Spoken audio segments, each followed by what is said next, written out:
వెంకటేశ్వర స్వామి వెళ్ళినప్పుడు మీకెలా అనిపిస్తుంది? ఎన్ని సార్లు వెళ్లారు? సో, వెళ్ళాలని ఎందుకనిపిస్తుంది? శ్రియకాంతాయ కళ్యాణ నిధయే నిధయేత్రినాం శ్రీ వెంకట నివాసాయ శ్రీనివాసాయ మంగళం. ఓం నమో వెంకటేశాయ. రేపు 17వ తారీఖున తిరిగి నేను తిరుమల వెళ్తున్నాను. ఇది బహుశా నాది 9వ శ్రీ వెంకటేశ్వర స్వామి వారి దర్శనం ఈ సంవత్సరం. ఎన్నిసార్లు వెళ్ళినా, ఎంత చూసినా తరగనటువంటి అందం స్వామివారిది. ఆయన మళ్ళీ మళ్ళీ రప్పించుకోవడమే అదొక అదృష్టం. ఆ అదృష్టం నాకు కలిగింది. ఓం నమో వెంకటేశాయ.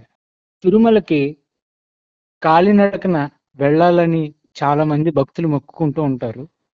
వాళ్ళ కష్టాలు స్వామివారికి విన్నవించి, ఆ కష్టాలు నెరవేరితే స్వామి నేను కాలినడకన వస్తాను అని. అలాగే నేను కూడా చాలా సార్లు కాలినడకన వెళ్ళాను.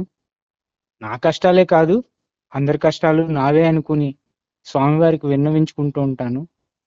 అలాగా అలిపిరి నుంచి కొన్నిసార్లు, శ్రీవారి మెట్టు మార్గం ద్వారా కొన్నిసార్లు, ఈ పాటికి సుమారుగా ఒక 200 సార్లు స్వామివారిని నడిచి వెళ్ళి దర్శనం చేసుకున్న రోజులు ఉన్నాయి. 200 టైమ్స్. వావ్! ఆల్మోస్ట్ అవుతుందండి 200 టైమ్స్. మొత్తం ఎన్ని సార్లు వెళ్ళుంటారండి మీరు? అమ్మో, అది లెక్కలేదు. ఇది కలియుగ దైవం అంటారు కదా వెంకటేశ్వర స్వామి. సో, వెంకటేశ్వర స్వామిని దర్శిస్తే మన పాపాలు పోతాయి, మనకి మంచి జరుగుతుంది అంటారు. అంతేనా? అంతే. వెంకటేశ్వర స్వామి దాని అర్థం ఏమైనా ఉందండి?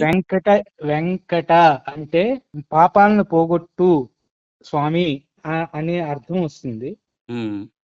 వేం కట అంటే మన ఇక్కట్లన్నీ, అంటే మన కష్టాలన్నిటినీ పాలద్రోళ్ళు స్వామి వెంకట. ఈశ్వరుడు అంటే ఆయనే సర్వేశ్వరుడు, సదాశివుడు ఇద్దరు కలిసిన రూపమే వెంకటేశ్వర స్వామి.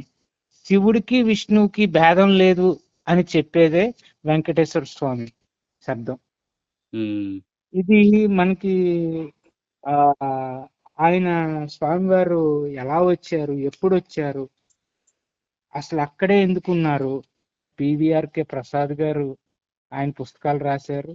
చాలా పుస్తకాలు ఆయన రాశారు పరిశోధన చేసి. ఆ తర్వాత మనకి వెంకటాచల మహత్యం అనే పుస్తకం ఉంది. ఆ పుస్తకంలో ఇంకా స్వామివారు అసలు ఎన్ని సంవత్సరాల నుంచి, అంటే ఎన్ని మనువుల నుంచి అక్కడ ఉన్నారు, యుగాల నుంచి ఉన్నారు అనేది కూడా అందులో క్లియర్ గా రాసి ఉంది.